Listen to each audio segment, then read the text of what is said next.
আসসালামু আলাইকুম। আমি Riazuddin crack IELTS with Riaz থেকে বলছি।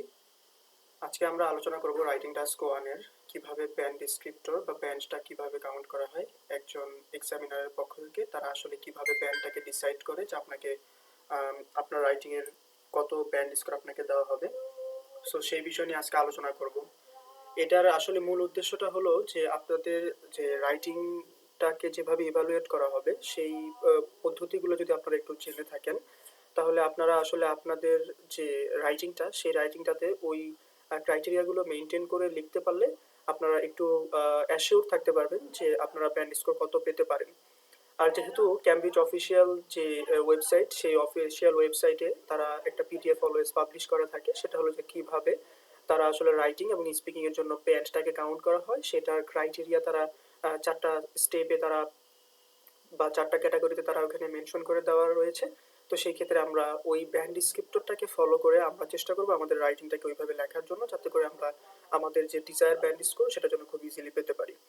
সর্বপ্রথম আমাদেরকে বুঝতে হবে যে আমাদেরকে এই যে রাইটিং টাস্ক ওয়ানের যে ভিজুয়াল চার্টগুলো আমাদেরকে দেওয়া হয় সেই ভিজুয়াল চার্টগুলো আসলে কেন দেওয়া হয়, কেন আমাদেরকে তারা এই রাইটিংটাই আসলে লিখতে দেওয়া হয়। রাইটিংয়ে তো অন্য কোনো কিছু তারা আমাদেরকে লিখতে দিতে পারতো, তাই না?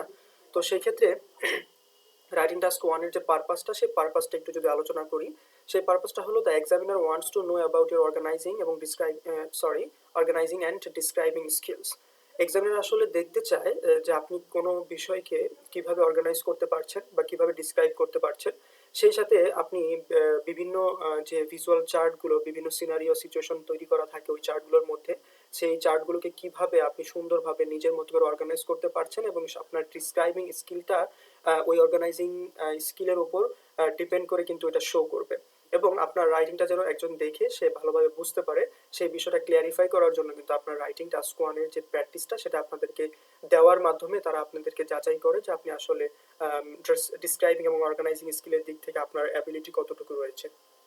তো সেই ক্ষেত্রে আমরা যেহেতু আমরা এখনো পর্যন্ত আমাদের যে আইএলটিএস জার্নির মধ্যে রাইটিং টাস্ক ওয়ানটাকে কিভাবে লিখতে হয় বা কি আসে বিষয়ে আমরা একটা 10 দিনের চ্যালেঞ্জ নিয়েছি আপনাদের, যে কিভাবে 10 ডেজে ইজিলি ব্যান্ড 7 আপনার রাইটিং টাস্ক ওয়ানে আমরা অ্যাচিভ করতে পারবো, সেই আমাদের প্লে লিস্টটা এবং সেই সিরিজটার ধারাবাহিকতা চলতেছে।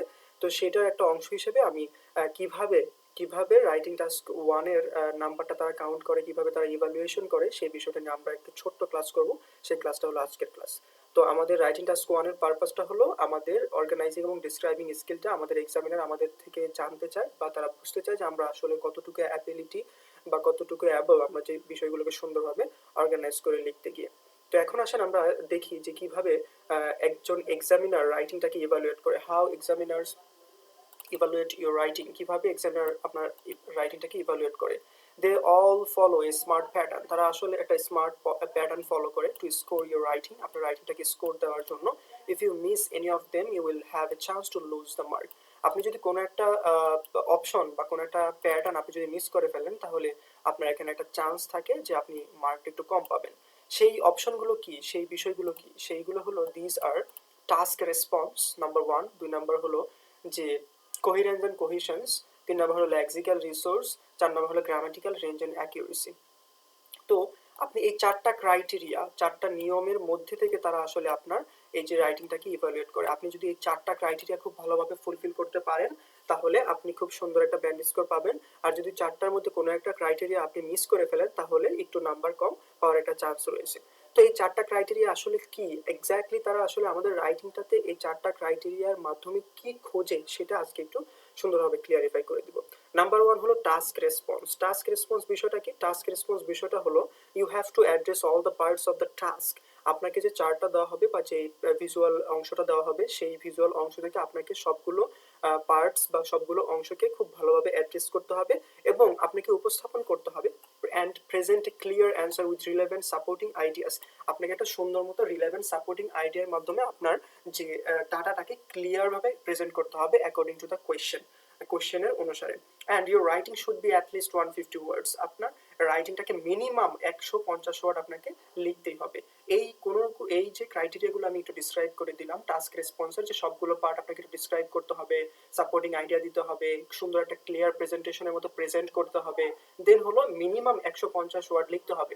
এই 3টা অপশনের মধ্যে থেকে যদি আপনি কোনো একটা অপশন মিস করে ফেলেন তাহলে এক্সামিনার ধরে নিবে যে আপনি টাস্ক রেসপন্সে ভালো একটা রেসপন্স করতে পারেন নাই, যার কারণে টাস্ক রেসপন্সের নাম্বারটা সে একটু হলেও কম আপনাকে দেওয়ার একটা সুযোগ থাকে। 2 নাম্বার যে অপশনটা সেটা হলো coherence and cohesion. Coherence and cohesion বিষয়টা কি? কোহেরেন্স এন্ড কোহেশন হলো you must manage your paragraphing skill with different sentence which should be linked together and with many various cohesive devices. Cohesion coherence মানে কি? Cohesion and coherence আমি যদি বাংলায় সুন্দরভাবে বোঝাতে চাই, কোনো একটা লেখা বা কোনো একটা ইনফরমেশনগুলো একটা বাক্যের সাথে আরেকটা বাক্যের জন্য ওয়েল কানেকশন থাকে এবং প্রত্যেকটা বাক্যের পরে আরেকটা বাক্য যে শুরু হচ্ছে এই রিদমটা বা এই প্যাটার্নটা যেন খুব সুন্দরভাবে গোছানো থাকে। আপনি একটা বাক্য লিখলেন এখান থেকে, আরেকটা বাক্য লিখলেন ওইখান থেকে, তাহলে তো আসলে কোনো সিরিয়াল মেনটেন হচ্ছে না, লেখাটা পড়তে কিন্তু একটু উইয়ার্ড লাগবে। তো সেই ক্ষেত্রে আপনার কোহেরেন্স এন্ড কোহেশনের নাম্বারটা কাটা যেতে পারে। তো আমরা যদি খুব ভালোভাবে এটার ইয়েটা জানতে চাই, ডেফিনেশনটা বুঝতে চাই, তাহলে you must manage your paragraphing skill with different sentences. অবশ্যই আপনার প্যারাগ্রাফিং স্কিলটা খুব সুন্দরভাবে ম্যানেজ করতে হবে। ম্যানেজ করা মানে হলো যে কোন ইনফরমেশনের পরে কোন ইনফরমেশনটা আপনি লিখবেন সেটার একটা সুন্দর স্কিল আপনার থাকতে হবে। হুইচ শুড বি লিঙ্কড, যেগুলো একটার সাথে আরেকটা কানেক্ট থাকা লাগবে উইথ ভেরিয়াস কোহেসিভ ডিভাইসেস।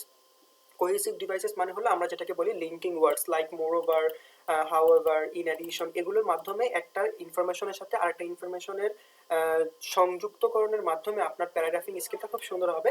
এখানে দেখাতে হবে যাতে করে একটু ক্রিয়েট এ স্মুথ এবং logical flow through the paragraph. মানে ওই যে বাংলায় আমি যেটা বললাম যে আপনি একটা ইনফরমেশনের পর আরেকটা ইনফরমেশন অন্য জায়গা থেকে নিয়ে আসতেছেন, এটার সঙ্গে কানেকশন নাই, কোনো মিল নাই, তাহলে কিন্তু আপনার রাইটিংটা একজন রিডার যদি পড়ে তাহলে সে আসলে আনকমফোর্টেবল ফিল করবে এবং আপনার রাইটিংটা তাকে বিরক্তিকর অনুভব করাবে, যার কারণে সে আসলে আপনার রাইটিংটাকে এনজয় করবে না। তো আমরা আমাদের যে এক্সামিনার যেহেতু আমাদের রাইটিং এর প্রেজেন্টেশন এবং ডিসক্রাইবিং স্কিল, অর্গানাইজিং স্কিল দেখতে চাই, তো সেই ক্ষেত্রে যদি আপনি আপনার লেখাটাকেই যেই স্কিলটা প্রদর্শন করতে চাচ্ছেন এক্সামিনারের সামনে, সেইখানেই যদি আপনি সুন্দরভাবে ইনফরমেশনগুলো অর্গানাইজ করে লিখতে না পারেন তাহলে কিভাবে আপনার অর্গানাইজিং স্কিল আপনি যাচাই করতে যাচ্ছেন বা আপনি শো করতে যাবেন, তাই না? তো সেই ক্ষেত্রে আমাদের কোহেরেন্স এন্ড কোহেশনের যে অর্গানাইজিং স্কিল এবং স্মুথ একটা ফ্লো যেন দিতে পারি রিটার্নকে, সেটাও এক্সামিনার খুব ভালোভাবে এখানে নোটিস করে। 3 নম্বর যে বিষয়টা সেটা হলো লেক্সিক্যাল রিসোর্স। লেক্সিক্যাল রিসোর্স মানে যেই রাইটিংটা আপনি লিখছেন সেই রাইটিংটা লিখতে গিয়ে আপনি কত ধরনের ভোকাবুলারি রেঞ্জ আপনি ইউজ করতে পারছেন। একই ভোকাবুলারি বারবার ইউজ করার প্রয়োজনীয়তা আসলে ওটাকে ব্যবহার করছেন একই ভোকাবুলারি, নাকি তার সিনোনিম দিয়ে বারবার লিখতে পারতেছেন, এবং আপনার রাইটিং এর যে ভোকাবুলারির বিভিন্ন রেঞ্জ আপনি সুন্দরভাবে ন্যাচারাল এবং সফিস্টিকেটেড কন্ট্রোলের মাধ্যমে লেক্সিক্যাল রিসোর্সগুলো অ্যাপ্লাই করতে পারছেন কিনা এবং কোনো মিস্টেক আপনি করছেন কিনা, সেই বিষয়গুলো আসলে দেখে যে কিভাবে আপনি আপনার ভোকাবুলারি এবং ওয়ার্ডগুলোকে সিলেক্ট করছেন এবং কিভাবে আপনি সেগুলোকে খুব সুন্দরভাবে অ্যাপ্লাই করতে পারছেন। তো দেখেন এখানে লেক্সিক্যাল রিসোর্সের বিষয়টা আমরা সামটাইমস কিছু ওয়ার্ড আমরা অনেক কঠিন ওয়ার্ড আমরা পিক করে ফেলি, কিন্তু ওই ওয়ার্ডটা দিয়ে আমরা আসলে যেই সিচুয়েশনের বাক্যটা লিখতে যাচ্ছি সেই সিচুয়েশনের সাথে ওই ওয়ার্ডটা আসলে মানানসই হয় না। তো সেই ক্ষেত্রে কিন্তু আপনার লেক্সিক্যাল রিসোর্স আপনি ধরতে পারছেন ভালো কথা, কিন্তু এটাকে অ্যাকিউরেটলি আপনি বসাতে পারেন নাই, সেই জন্য কিন্তু লেক্সিক্যাল রিসোর্সের নাম্বারটা খুব কাটা যেতে পারে। তো সেই ক্ষেত্রে আমরা যদি ডেফিনেশনটা একটু দেখি, what is lexical resource? Lexical resource means your writing should be covered with range of vocabulary. আপনার রাইটিংটা কাভার করবে with wide range of vocabulary, একটা wide range of vocabulary cover করতে হবে with very natural and sophisticated control. মানে আপনি খুব সুন্দরভাবে সফিস্টিকেটেড ভাবে আপনি এটাকে কন্ট্রোল করতে পারতেছেন, মানে খুব ভালোভাবে পারফেক্টলি বসাইতে পারছেন। Where your mistakes need to be minor, আপনার মিস্টেক্সগুলো খুবই ছোট হইতে হবে বা মাইনর হইতে হবে, অ্যান্ড অকার অনলি স্লিপস, মানে মাঝে মধ্যে একটু ভুল আপনি করতে পারবেন কিন্তু এর বেশি যেন না হয়, সেই ক্ষেত্রে খেয়াল রেখে আপনার লেক্সিক্যাল রিসোর্সের যে ইয়েটা আপনাকে একটু খেয়াল রাখতে হবে। দেন 4 নাম্বার হলো গ্রামাটিক্যাল রেঞ্জ অ্যান্ড অ্যাকিউরেসি। 4 নাম্বারের ক্ষেত্রে গ্রামাটিক্যাল রেঞ্জ অ্যান্ড অ্যাকিউরেসি খুবই মোস্ট ইম্পর্টেন্ট একটা ক্রাইটেরিয়া। গ্রামাটিক্যাল রেঞ্জ মানে আপনি আপনার রাইটিংটা ডিসক্রাইব করতে গিয়ে কোন ধরনের টেন্সের স্ট্রাকচার ব্যবহার করছেন, কোন ধরনের সেন্টেন্স ব্যবহার করছেন, সেই সেন্টেন্সের স্ট্রাকচারগুলো খুব ডিফারেন্ট রেঞ্জের হচ্ছে কিনা, ওয়াইডলি ভ্যারাইটি হচ্ছে কিনা, এবং সেগুলো অ্যাকিউরেটলি পারফেক্টলি আপনি বসাতে পারছেন কিনা, কোনো ভার্বের মিস্টেক করছেন কিনা, প্রিপোজিশনের মিস্টেক করছেন কিনা, এই সমস্ত বিষয়ের উপর ডিপেন্ড করে কিন্তু আপনার আইএলস রাইটিং এর এই গ্রামাটিক্যাল রেঞ্জ এন্ড অ্যাকিউরেসি। তো সেই ক্ষেত্রে এখানে দেখতে পাচ্ছি আমরা লিখেছি যে in IELTS writing a wide range of structures must be used to get higher band score with flexibly accurately were rare minors errors should be considered, যেখানে আপনি ছোট ছোট ভুলও যদি আপনি করেন সেটাকে আপনাকে তারা কনসিডার করবে। ঠিক আছে? তো যেহেতু আইএলটিএস রাইটিং এর এই গ্রামাটিক্যাল রেঞ্জ এন্ড অ্যাকুরেসি খুবই ইম্পর্টেন্ট একটা ক্রাইটেরিয়া, সো আমরা অবশ্যই চেষ্টা করব আমাদের এই ক্রাইটেরিয়াটা খুব সুন্দরভাবে ফিল আপ করার জন্য, এবং আমরা যেন খুব মাইনর মিস্টেকস আমরা যেন করি, কোনো বড় কোনো স্কিল যেন আমরা বড় কোনো মিস্টেক যেন এখানে আমরা না করি। তো আপনার পুরো যে রাইটিং টাস্ক ওয়ানটা, পুরো রাইটিং টাস্ক ওয়ানটা কিন্তু এই 4টা ক্রাইটেরিয়া, যেটাকে বলা হয় মানদণ্ড, হ্যাঁ, বা 4টা আপনার শর্ত, ওয়ান কাইন্ড অফ শর্ত বলতে পারি।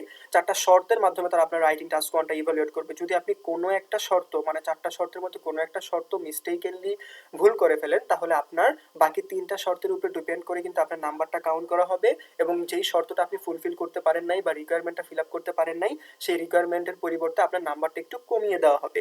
তো এই জন্য আপনাকে কি করতে হবে, task response, coherence and cohesion, lexical resource, grammatical range and accuracy এর ইউজ খুব সুন্দরভাবে করতে হবে, যাতে করে আপনি নাম্বারটা যেন মিস্টেকেনলি আর কমে না যায়। যেহেতু আমরা যেভাবেই অনেক অ্যাডভান্স করে লেখার পরেও আমরা কিন্তু নাম্বার কম পাই, এর মধ্যে থেকে যদি আবার ক্রাইটেরিয়া ফিল আপ করতে না পারার কারণে যদি নাম্বার কেটে যায় বা নাম্বার কম দেয়, তাহলে তো বিষয়টা খুব খারাপভাবে হবে আমাদের জন্য, তাই না? তো সেক্ষেত্রে আমরা চেষ্টা করবো আমাদের রাইটিংটার মধ্যে মাস্ট আমাদের এই 4টা ক্রাইটেরিয়া যেন ফিল আপ করে আমাদের রাইটিংটা। সো এই দিকে আমরা একটু খেয়াল রাখবো। আরেকটা মেইন বিষয় একটু আলোচনা করে ফেলি, সেটা হলো যে what the examiner is actually looking for your writing. আপনার রাইটিংয়ে আসলে এক্সামিনারটা কী খুঁজে? সে খুঁজে সামারাইজিং স্কিল, ডিসক্রাইবিং ট্রেন্ড, আপনি সুন্দর মতো সবগুলো ট্রেন্ড ডিসক্রাইব করতে পারছেন কিনা, এবং এর নোটিসেবল পয়েন্ট, মানে যেটা চোখে পড়ার মতো বিষয়, আপনি সুন্দরভাবে এখানে লিখতে পারছেন কিনা। ঠিক আছে? তো আপনি এটাকে এভাবে ধরতে পারেন যে আপনার রাইটিং টাস্ক ওয়ানের যদি নাম্বার, ওভারঅল মার্ক যদি হয় 100%, তাহলে 4টা ক্রাইটেরিয়ার উপরে ডিপেন্ড করে যেহেতু এই 100% মার্কটাকে কাউন্ট করা হচ্ছে, তো একটা ক্রাইটেরিয়া যদি আপনি মিস করে ফেলেন, তাহলে 25% মার্ক আপনি কি করতেছেন, মিস করছেন। ঠিক আছে? তো আপনি এভাবেও কাউন্ট করতে পারেন। তো আজকের আমাদের এই ক্লাসটা ছিল এই পর্যন্তই, যে কিভাবে রাইটিং টাস্ক ওয়ানের একজন এক্সামিনারের পয়েন্ট অফ ভিউ থেকে আসলে সে কি কি দেখতে চায়। সো এই বিষয়গুলো আমরা এখানে আলোচনা করলাম, যে টাস্ক রেসপন্সটা কি, কোহেশন অ্যান্ড কোহেরেন্সটা কি, লেক্সিক্যাল রিসোর্সটা কি। এইগুলো যদি আমাদের রাইটিংয়ে খুব সুন্দরভাবে আমরা যা তারা চায় এক্সামিনার পয়েন্ট অফ ভিউ থেকে এরকম ভাবে যদি আমরা লিখতে পারি, তাহলে আমাদের কিন্তু নাম্বার কম পাওয়ার কোনো অপশন নাই। হয়তো বা আমাদের organizing skill, different question pattern বা ডিফারেন্ট সিচুয়েশনের কারণে আমরা কোয়েশ্চেনগুলোকে ওইভাবে অর্গানাইজ করতে অনেক সময় ভালো পারফরমেন্স দিতে পারবো বা ভালো পারফরমেন্স দিতে পারবো না, কিন্তু আমাদের যে ক্রাইটেরিয়া ফিল আপ করার পয়েন্ট অফ ভিউ থেকে যদি আমরা দেখি, তাহলে যেন আমাদের নাম্বারটা কমে না আসে, আপনি যেন এক্সাম দেওয়ার পরে একটু কমফোর্টেবল ফিল করেন এবং কনফিডেন্ট ফিল করেন, সেই জন্য আপনাদের জানিয়ে দেওয়া এটা আমার দায়িত্ব, যে কিভাবে একটা এক্সামিনার আপনার খাতাটা দেখবে, এবং আপনার খাতায় যদি এক্সামিনার যা খুঁজে সেই বিষয়গুলো যদি আপনি আগে থেকে অ্যাড করে রাখার একটা অ্যাবিলিটি বা স্কিল আপনি অর্জন করতে পারেন, ডেফিনেটলি আপনি এটা কনফিডেন্ট ফিল করবেন আপনার নাম্বার কত আসতে পারে বা কত আসতে পারে না। ঠিক আছে? তো অবশ্যই আশা করি যে আপনাদের এই যে ক্লাসটা আমি দিলাম, এই ক্লাসটা আপনাদের অনেক বেশি উপকার করবে, এবং চেষ্টা করবেন আপনাদের রাইটিংয়ের মধ্যে যে ক্রাইটেরিয়াগুলো এখানে বলা রয়েছে সেই ক্রাইটেরিয়াগুলো খুব সুন্দরভাবে মেনটেন করবেন। ঠিক আছে? যদি কারো কোনো কোয়েশ্চেন থাকে তাহলে আমাকে অবশ্যই ইনবক্স করবেন, আমি হেল্প করার যথেষ্ট পরিমাণ হেল্প করার চেষ্টা করব, এবং আপনারা এই ক্লাসগুলো খুব সুন্দরভাবে মনোযোগ সহকারে দেখবেন। ততক্ষণ পর্যন্ত ভালো থাকবেন সবাই। ধন্যবাদ। আসসালামু আলাইকুম।